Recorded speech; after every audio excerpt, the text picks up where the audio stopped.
Good morning, friends. Today we will talk about asymptotic notations. When it comes to analyzing the complexity and performance of an algorithm in terms of time and space, we can never provide an exact number to define the time required and space required by the algorithm. So instead, we express it using some standard notations, also known as asymptotic notation. So that's the main thing. When we go for a theoretical approach, we'll never get an accurate time or an accurate space required. We'll get an estimated value. In order to represent that, we use this asymptotic notations. There are mainly three asymptotic notations. It's called theta, omega, and big O. There are another three is also there that you will learn later. So we'll go through these three notations. First one is called the big O notation. Big O notation represents the upper bound of the running time of an algorithm. Thus, it gives the worst case complexity of the algorithm. Okay, it will give the upper bound. Okay, upper bound value will be given by this big O notation. If we want to represent an upper bound or I want to represent the worst case of an algorithm, it's better to use a big O notation. Okay, beyond that the algorithm will not go. That's that statement I want to give. Okay, so formally we can define big O as big O of g of n equal to f of n such that there exists a positive constant c and n0 such that f of n value should be always greater than 0, but it will be always greater than it will be less than c of g of n for all n greater than n0. That is, after this point n0, f of n value will be always less than the g of n, c into g of n. If this condition hold, we can write f of n equal to c of g of n. That's the notation. Okay, so if you want to represent an upper bound, we will use this notation. That's big O. It represents like this: big O of g of n equal to f of n. It means that f of n value will be less than c into g of n after an instant n0. After a point n0, f of n value will be always less than c of g of n. This is called big O notation. Okay. Next one is called omega. Omega is just the opposite of big O. Omega notation represents the lower bound of the running time of an algorithm. So it provides best case complexity of the algorithm. Okay, if you want to represent a lower bound value, it's better to use the symbol omega. Omega symbol represents that the given algorithm minimum it will take this much time. That means it's best case. We can represent using omega. So omega of g of n equal to f of n such that there exists a positive constant c and n0 such that f of n value should be greater than c of g of n. It should be greater than 0 also. Okay, so this condition should hold, just opposite of the previous condition. After for all n greater than n0, after n0, c of g of n value should be less than f of n. If this condition hold, then it's better to use the symbol omega. Then the third notation is called theta. Theta encloses the function from above and below. Since it represents the upper and the lower bound of the running time of an algorithm, it is used to analyze the average case complexity of the algorithm. We are not stating the upper bound, we are not stating the lower bound, we are stating an in-between value. Then it's better to use a theta notation. Okay, theta of g of n equal to f of n such that there exists a positive constant, two constants are there, c1 and c2 and n0 such that this f of n value will be in between these two constants.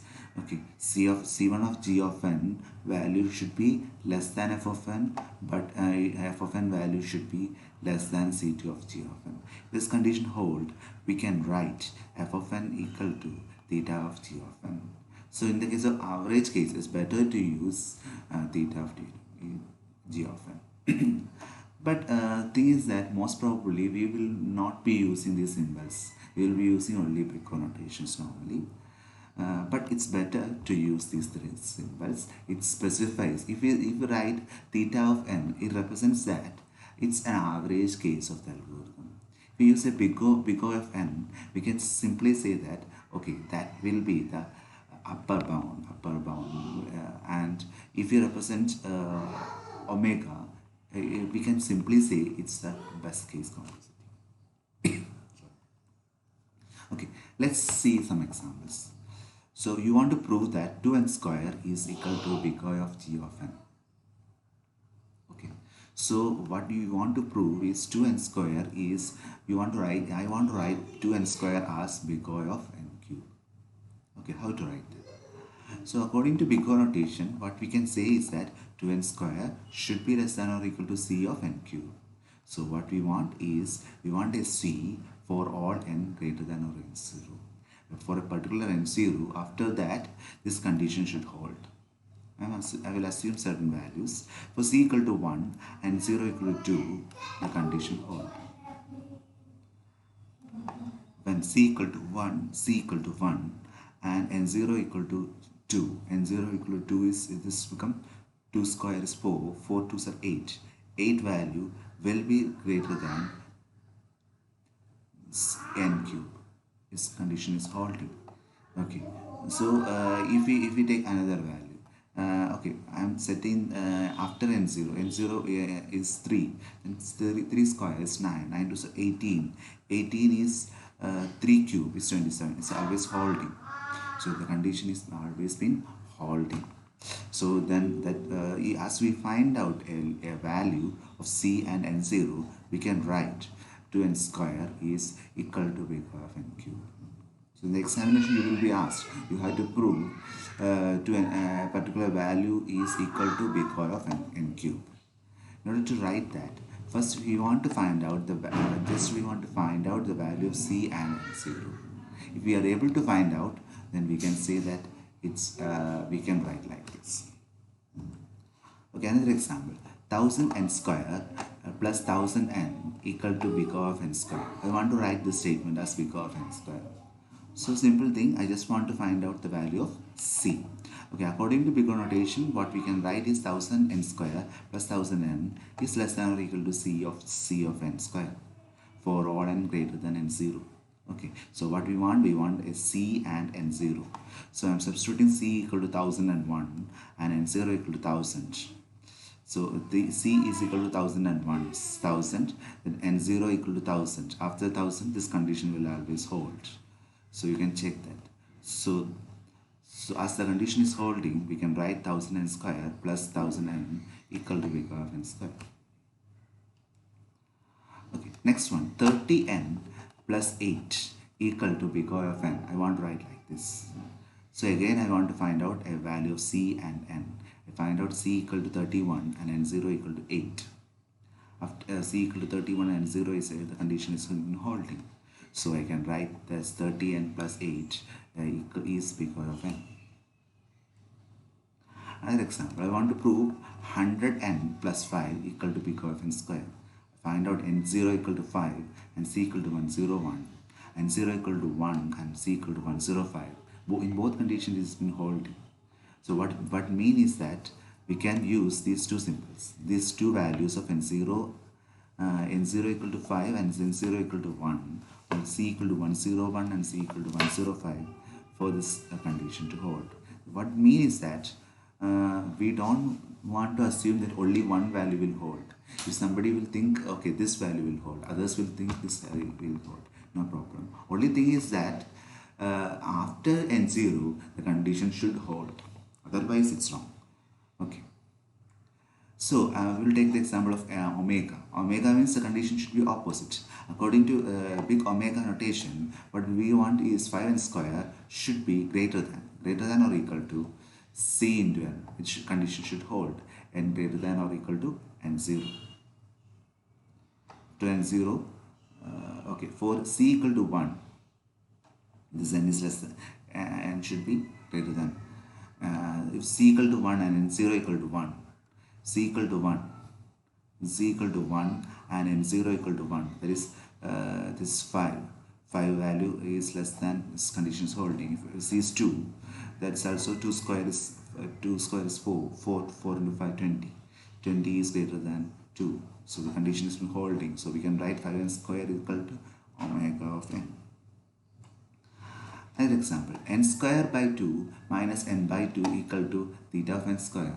We want to find out the value of c. I find out the value of c as c1 is equal to 1 by 4. This is theta. So theta means we want to find out two constants, c1 and c2. So I find out the value of c1 and c2. c1 equal to 1 by 4 and c2 equal to 1 by 2. The condition is been holding. The condition as the condition is holding, we can write like this.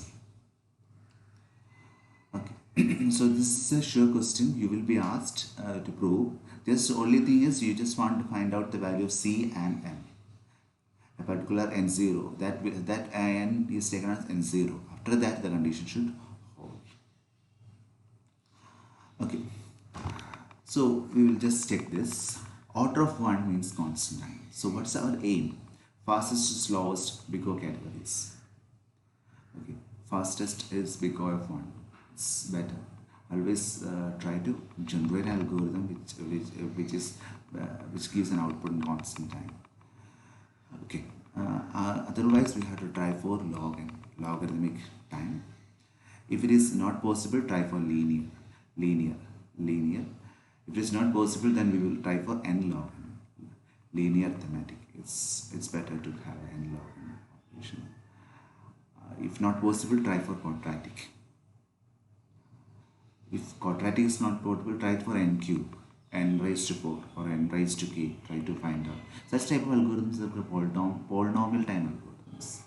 Okay. If the reverse, if you write like this, 2 raised to n, 2 raised to 2, 2 raised to 3, 2 raised to 4, or 3 raised to n, 4 raised to n, such that they are called exponential. And the last one is factorial time complexity.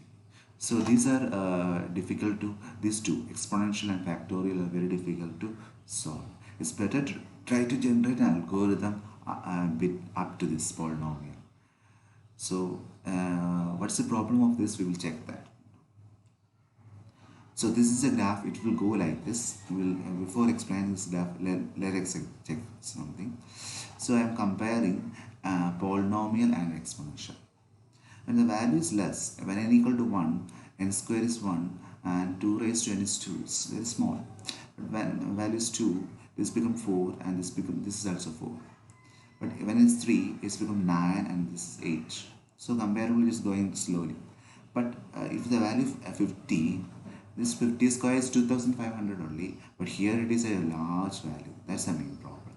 As n grows, the exponential algorithms will take more large times. So that's the figure here explaining. So the normally what we get is a normal time complexity up to this we can handle.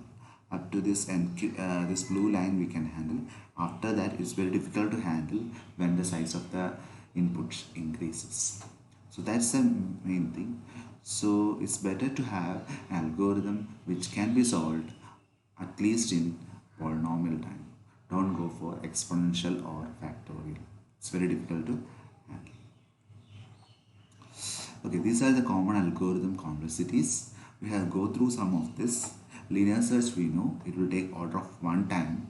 Even though we have the 3 symbols, but still we are using this only this symbol for all the cases.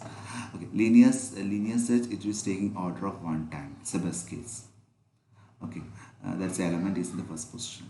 Average case is also is order of n, and worst case it's better to use order of n. So instead of writing order of, it is set as order of.